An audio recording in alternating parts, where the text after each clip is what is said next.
யாராவது பெண்கள் மீது கையை வச்சுட்டு நைட்டு வீட்டுக்கு போலான்னு எவனாச்சும் நினைச்சினா குஜராத்தில் நடக்கிறதே வேற. எனக்கு அந்த மாதிரி தமிழ்நாட்டில் பேசணும்னு நான் காத்துட்டு இருக்கேன்.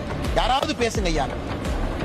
குஜராத்தினுடைய துணை முதலமைச்சர் ஹரிஷ் சாங்வி பேசுறார். குஜராத்தினுடைய துணை முதலமைச்சர் பெண் மேல எவனாச்சும் கையை வச்சு நைட்டு வீட்டுக்கு போலான்னு நினைச்சினா அது வேற மாதிரி ஆயிரும். அதை இங்க பேசுறதுக்கு பயம். நீங்க என் பிள்ளைய தொட்டுட்டேன்னு வச்சுக்க, கொன்னுட்டேன்னு வச்சுக்க, எந்த கொம்பாதிகமா இருந்தாலும் தூக்கிட்டு வந்து இந்த பிள்ளைய அடக்கம் பண்றதுக்குள்ள அவனை பொழைச்சு பெறுவான். அவன் அந்த பயம் இருக்கணும்ல.